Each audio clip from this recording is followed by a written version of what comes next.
Yep. All right.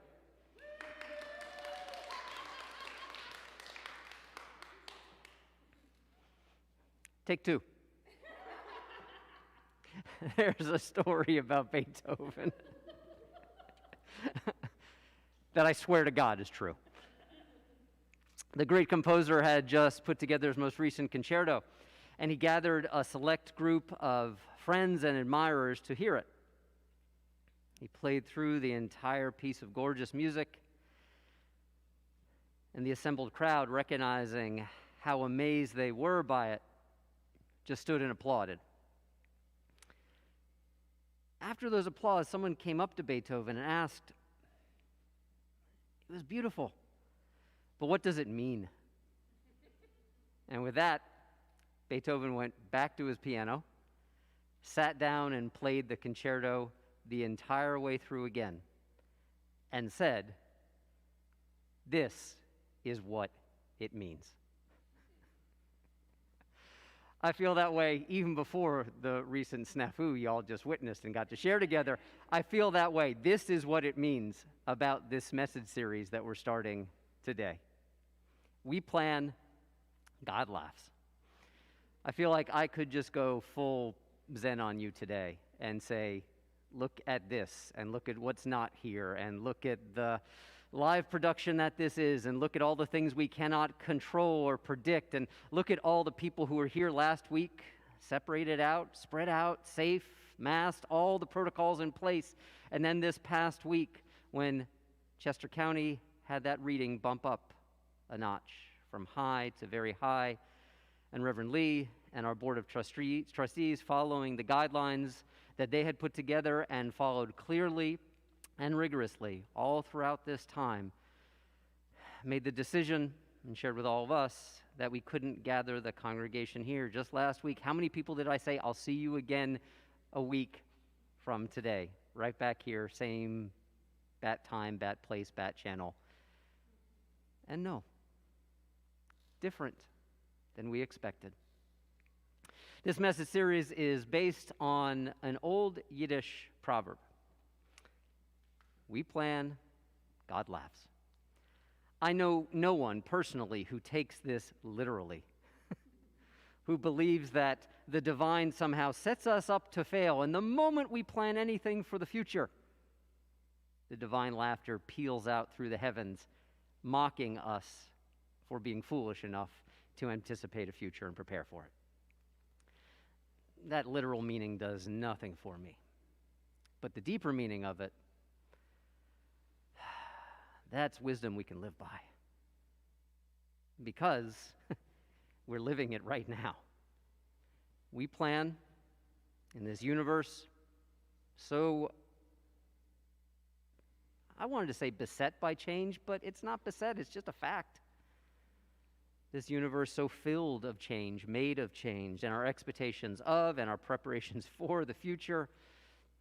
The best meaning I know of we plan, God laughs, is to take our preparations and our expectations seriously, because as human beings, we have to have them. That's part of what our brains do. To take them seriously and hold them very, very lightly, because we never know exactly what is going to happen. So yes, we have suspended, as I look around at most of these empty chairs, save for the folks like me who are involved in today's service, yes, we have suspended in-person worship for how long? I am going to enact for you, I am going to embody for you right now my favorite emoji of the last 18 months.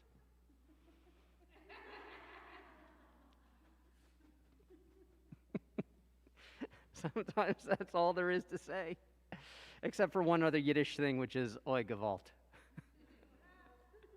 as my ancestors taught me how to say.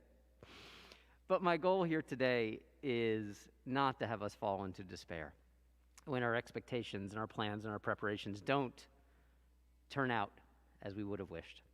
Rather, the opposite, because this message series is about unpacking living in this universe and this time and this place of uncertainty, not completely unprepared, even if we know we cannot control all the outcomes.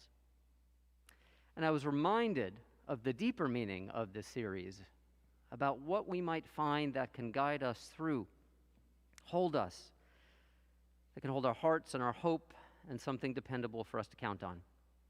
I was reminded of it when I'd say in the last 3 weeks or so, I got a whole bunch of Facebook memories. You see, I've been a clergy person, ordained clergy person, for approaching a quarter century. And I have done a lot of weddings in this time of year. Late summer, early fall. That's when my own marriage, my own wedding happened. And so I was reminded in these last few weeks of all of these people's lives that I have been invited into such a blessed, happy occasion. And as I always tell the couples and the families that I'm working with, the heart of a marriage ceremony, it's the vows. Could be the traditional, could be the ones that the couples write. The vow is the message. The vow is the sermon. I mean, just think about the most traditional, for better, for worse, for richer, for poorer, in sickness and in health. Right there at the very beginning of a marriage. Chances are, we don't know exactly what's going to happen. And yet we do not go into that uncertain future with our hearts just ready to be wounded. The uncertainty of living in this universe. No. We go into that uncertain future in marriages and beyond marriages, other forms of relationship too, ready to live by something that is at the heart of our Unitarian Universalist tradition, which we call covenant. Promising to be there, for better, for worse, etc. Now we know that no covenants and no promises are perfect either. Not all marriages and not all relationships and not all forms of communities make it. And still, we can take our vows very, very seriously as we live this life. I think for a certain extent, even as we know that not all our vows are going to make it, not all our covenants and our promises will hold. Sometimes covenants and promises are surpassed by other covenants and promises that need to emerge. But that doesn't mean that we just give up on making vows and promises and holding covenants together. Because I think the other choices are actually far worse. A certain kind of nihilism. Things change, shrug, and in that shrug is who cares? I remember what is for me still the best of all the recent comic book movies, the personification of chaos for chaos' sake. Heath Ledger's amazing role as the Joker in The Dark Knight. Let's give up on making any plans whatsoever so that all we do is seek to exploit each other. We still need to make and hold promises together so we don't fall into complete and utter chaos. And to make promises that allow us to have a grounded and sober hope. I say sober especially today. Today is 16 years without a drink for me, since today. Thank you. But that larger sense of sober, right? Clear-eyed, open-hearted, connected. Because the other extreme from nihilism is this meme that I know a lot of us have seen this past year and perhaps posted. This is fine. Everything's great. Everything's perfect. Ooh, no. Beyond nihilism and beyond this is fine, there is covenant. There is being a promise making and a promise keeping and a promise revising and a promise living kind of people together. We need covenant because we live in a world of uncertainty, not in spite of it. Covenants are not about outcomes, that we could promise each other everything is going to turn out exactly as we want, or everything is going to turn out all right.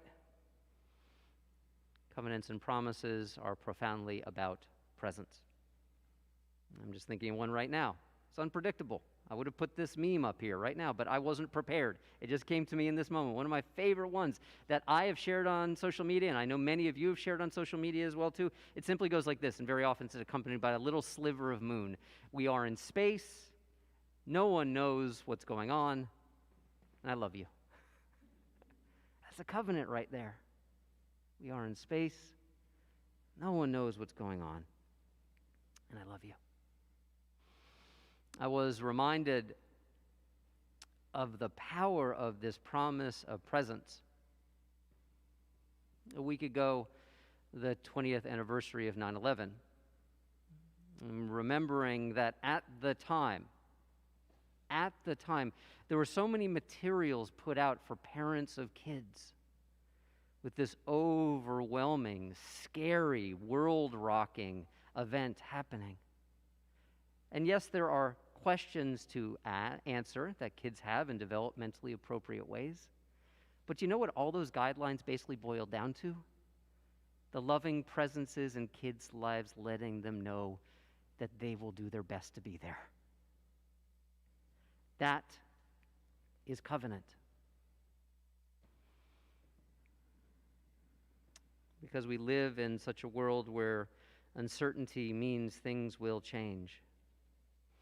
And this plus our human perfections mean that none of us will, complete our vows perfectly. And yet we are still making them. Because on the most essential level, reality is relationship. And to show up, to promise presence, it is honoring the basic covenant that life has already made with us the moment that we are born into it. We are born from each other and for each other. And faithfulness to covenant means that we do our best to honor that every single one of our days, even when our covenants appear to break or to end. I saw, as so many of us did, a really touching example of this from this guy not too long ago.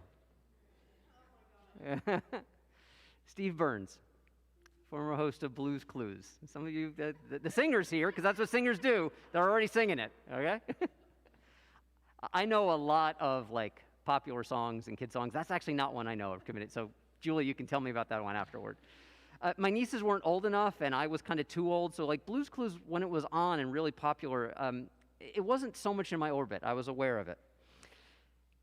But for those who love Blues Clues, something really sad and kind of devastating did happen. When Steve Burns, younger version of himself, the host, beloved host, older version of himself, recently. By the way, that's Steve Burns alive. That's not just a pun. There developed kind of all of these internet rumors that, remember, Beatles fans, Paul is dead? Steve Burns had died, and they brought in a body double to say goodbye, and Steve Burns was in fact not alive, but Steve Burns alive is real. Recently, as many of us know, Steve Burns showed back up. And I want to share his words with you, almost in their entirety. Because this is covenant, even after covenant seems to end. Steve Burns, who I wasn't all that familiar with, as I said, I got to see why he was so beloved, so earnest. He said, "You remember when we were younger?" In this recent video, we used to run around and hang out with Blue and find clues and talk to Mr. Salt and freak out about the mail and do all the fun stuff. And then one day I was like, "Oh, hey, guess what? Big news, I'm leaving. Here's my brother Joe. He's your new best friend. And then I got on a bus and I left, and we didn't see each other for a really long time. Can we just talk about that? Great. Because I realized it was kind of abrupt. He goes on to talk about college. That's where he went. He went away to school. College was really challenging, by the way, but great because I got to use my mind and take a step at a time, and now literally I am doing many of the things that I wanted to do. I mean, he's talking about him and the audience. I mean, we started out with Clues, and now it's what? Student loans and jobs and families. And some of it, understatement of the year, and some of it has been kind of hard, you know. I know you know. And then the heart of it, the covenant honoring heart of it. I wanted to tell you that I really couldn't have done all of that without your help. And in fact, all the help that you helped me with when we were younger is still helping me today, right now. And that is super cool. I guess I just wanted to say that after all these years, this is the part that makes me tear up a little bit. I guess I just wanted to say that after all these years, I never forgot you. And I am super glad that we are still friends. That a teen actor grows up and goes away to college is not a tragedy. That the people who loved him and counted on him and miss him when he moved on is a loss and a grief. That they once shared a connection, and that connection helped all of them, and knowing that without each other they would not be who they are, that reveals that covenant was operating all along. And to know that covenant is always here, and to be honest and grateful, and return to it over and over and over again, even when it changes. That is nothing more, nothing less than a way to make it through this world. Make it through this world with our hearts intact, broken, and healing, and whole. So today I want to say to those of you I was expecting to see in these seats, even though there is distance, you are not here, and yet you are. We are not together, and yet we are. Literally today, we are connected. Even as relationship changes, some bonds can never be broken. Always connected. Amen.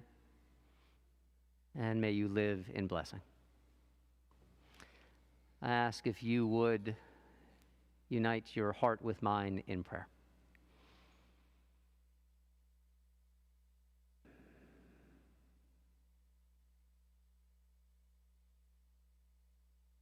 Spirit, we ask guidance in the midst of shifting and changing, a life in which trapdoors open underneath our feet over and over and over again, and the unexpected sometimes feels like the only expected thing. We ask, how do we take a stance in the midst of this? How do we remain open in the midst of what is unpredictable? It is by remembering the vows that sit most deeply upon our hearts. And to know that although we are imperfect vessels for those vows, still, imperfect vessels, they are beautiful. Indeed, this is why we need covenant in the first place. So today, may we hold lightly the vows, the preparations, the plans that we make, knowing that one form or another, eventually they will change. And may we deepen into these vows we make today, and these vows, these plans, these covenants, these promises, for they are life-giving,